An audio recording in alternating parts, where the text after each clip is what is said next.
Hi, I'm Elena Moreno Fernández and this is my video for the final exam of the course Resources and ICT at the University of Murcia.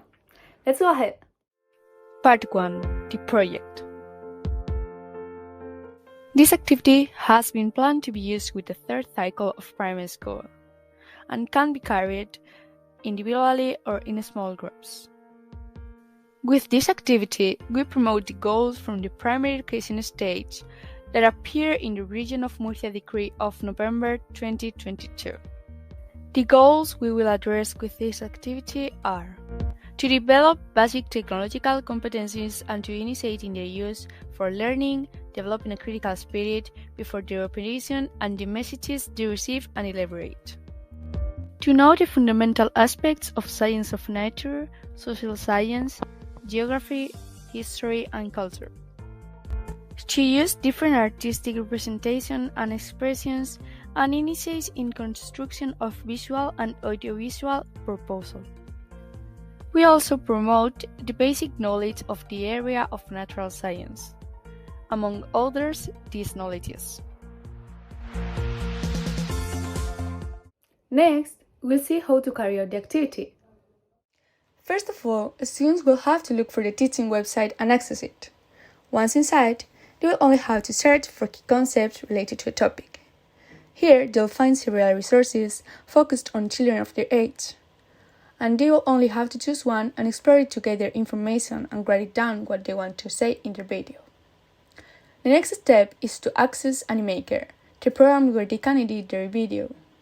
To do this, they'll have to register using a username, an email, and a password. Once inside, students will be able to create their video. They have many templates to choose from. In addition, the program provides simple tutorials on how to use it. Once the template is selected, students will be able to customize text and other elements of the video as they wish, modifying it to match the chosen theme. In our case, healthy eating.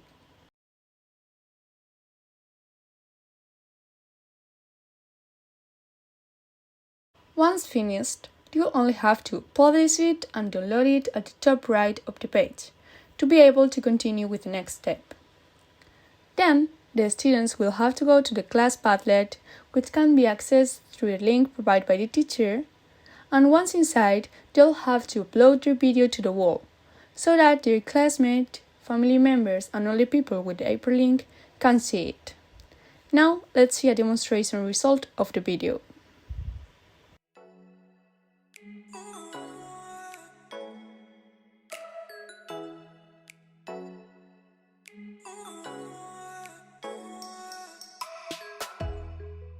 Well, that's all. What do you think? I hope you like it. Now let's go deeply into some details of the activity. The evaluation of the activity will consist of a rubric based on the evaluation criteria. Here we can see the evaluation criteria that will be taken into account for the rubric. For explaining the ECAD design, I have used this picture inspired by this webpage to help me understand it well the three key dimensions of this framework. So, what is ECAD? ECAD is the acronym for the Activity Center Analysis and Design. It is a meta-theoretical framework which purpose is supporting a complex learning environment in both the analysis and the design field. Next, let's look at the three key dimensions of the framework reflected in our activity. The SEC designs refers to how children organize the physical or virtual learning environment. We can divide it into artifacts used, which can be a computer or any electronic device, and tools plus resources, which in this case are Animaker, Teaching, Google Docs, and Padlet. The epistemic design refers to the proposed tasks to be carried out by the students. In this case, you will carry out a data analysis and they will apply that previous data analysis to create a script and then a video. Finally, they will upload the video to the Padlet. The social designs refer to how we propose that the students work together, also the roles we want them to play and the divisions of work between them. In this case, we want them to do the activity individually or in small groups. The use of tools in this activity provides an added value to students by increasing their motivation to work, also making them work on critical thinking when searching things on the internet, and encouraging the development of the divergent thinking. We will now look at the added value of each one of the selected tools. By interacting with Animaker, students can expand their knowledge and develop new skills such as editing videos. Animaker allows them to learn how to use templates, customize animation, and all this with a simple interface. I think that these applications differs mainly from others in its easy way of use, as it is perfectly adapted to the developmental level of the third cycle children. In addition, this activity encourages students to widen their learning networks through teaching, a search engine that will provide them with educational resources personalized for their age group. The added value of searching for information online lies in the difference between searching in library and searching online. The difference is clear. The internet is hypertextual and multimedia, whereas physical search is sequential and allows you to use only reading as information resource. On the other hand, students through Padlet will be able to see the work of their peers and give and receive feedback in a constructive and healthy way, as well as reflect on their own work. Padlet provides added value by allowing many people outside the classroom to access to the children's work, such as parents, thus favoring an open school. Also, we'll see the ethical problems that concern the tool used. The apps used in this activity are prepared for use with primary school children, which is why they have been selected. But there's always a risk that the students may misuse the apps. For instance, children could use teaching for searching inappropriate content or make fun of the other people's work by looking at the Padlet. In addition, in the case of Animaker, students are required to register and log in with personal data to the application, which could lead to problems with data management as students could learn to log into inappropriate sites. But how do we solve them? Teachers should monitor students' use to correct inappropriate use if it occurs, and to encourage civic, value-based, and safe use of technology. They should also notify parents that the students must provide simple data to the application in order to gain access.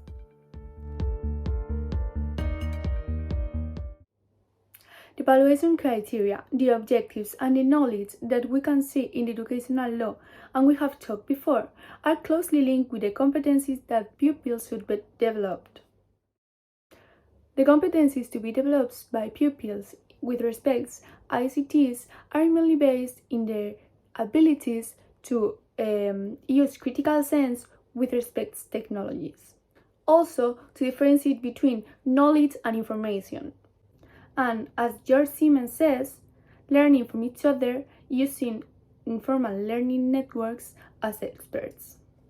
In addition, it is also important to foster dialogical thinking. As George Habermas explained, this is learning among equals. Learners discover things for themselves, and then they share with each other. When implementing the ICTs in the curriculum, we have to take into account the digital divides. The first one is the economic-social divide. In other words, if a student do not have enough money or enough resources to afford technology, they don't access it. The second one is the existing technology gaps with respect to the universal design for learning. Many students cannot access their technological resources because these resources are not adapted to the universal design for students with specific educational support needs. This excludes them not only from the ICT, but also from socializing with their peers. We do not give access to the curriculum to those students who have some difficulty. This is a fact that we must change. Part 2. Questions 3, 4, and 5. What is the personal learning environment? According to Adela and Castañeda, it is a collection of tools, information sources, connections, and activities that each person uses consciously to learn. The PLE could be divided into 3 parts: the access and decode meta information, where we modify the information, and the personal learning network. Now let's see the 5 critical elements of this course that I would like to include on my PLE. The first one is indubitably ChatGPT, for the amount of simple things and ideas it can provide you. I have already added to my PLA, although always using it with care due to the errors it has. I use it as a source of information, so I added to the blue one. Next is Taramona. He is a digital content creator that deals with many topics, mostly focused on the digital area. In my case, it serves me as a source of information, so I'll add it to the blue one too. Odun is the program with which I'm creating much of this video. Has been a complete discovery for me, and I'll definitely use again as it provides wide variety resources and many facilities. These programs help me in modifying information. Wix seems to me a very interesting tool.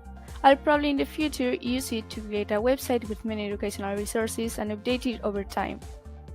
I use it to put some information together, so I think it would be nice to be in the yellow one. I found it still very interesting for classroom work. That's why I have used it to carry out my activity. It is a tool used to post different multimedia resources on it. As I use it for sharing with other people, I think it will be included in my PLN. What is DigiComedu? DigiComedu is the European thinking framework for teachers' digital competence that makes explicit what competencies every good teacher should have in the digital area. I have realized that through this course, I have learned at least a little of each one of the DigiComedu areas. Now I will explain 3 areas that have caught most my attention. Area 1. Professional engagement. It divides in 4 competencies very important. The first one is the organizational communication, that is your use of technology to improve communication. The second one is the professional collaboration. This means sharing experience with other teacher partners. I think that I have learned a lot about this competence by working in groups constantly with other students. Another competence is the reflexive practice, that is how to apply technologies to reflect on pedagogical practice, and the last one is the digital continuous professional development, that has to do with the ability of using digital resources for learning. In this course, we have learned to research and analyze digital information sources about the topics of this course. Area 3. Teaching and learning. It has to do with 4 competencies.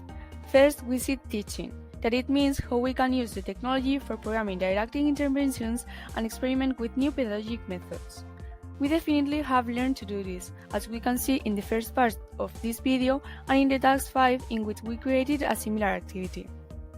The next one is guidance, that is related with how we use the technology to improve the communication with our students. This course, we have learned to create blogs and to use the comment section, so this could improve the communication with the students. The third one is collaborative learning. If I had to choose the competence more work in this course, it will be this, since it had to do with using the technology for improving the students' collaboration and knowledge. Last, we see the self-regulated learning, and this is using the technology for making your students able to plan and reflect about their learning. Through this course, we have learned to use this by using new planning tools, reflecting in one of the first practice lessons and using right now. Area 4. Assessment. It divides in 3 competencies. The first one is assessment strategies, which means how do you use the technology for evaluating. Next, we see the analyzing evidence, which relates with the way that you can create and analyze digital statistics. We have worked this very recently in the task number 9. Last, we have the feedback and planning, that is how to use technology for giving feedback, adapting teaching strategies, and giving specific support. What is the mark that I earned? I would be lying if I don't tell you that I feel that I deserve an A+, because of all my learnings, all my effort, all my time, and all the research that I have spent on this project and on all this course. But I think that we always have something to improve. In addition, I felt that this course makes me improve in a personal way. I feel like now I can communicate better with my partners and I can present better with other people in front of me. What is the most important role that I have performed this course?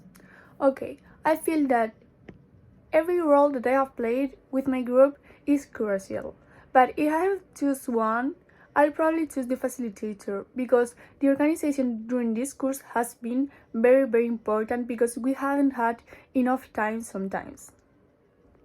What is the most challenging role that I have performed? Okay, I feel that other roles that I have performed are more or less challenging, but in my case I have very clear what is the more complex one. For me is the star, because even if I get the more prepared I can, I'll get nervous. And this is the end of the video. I hope you like it a lot and thank you for watching.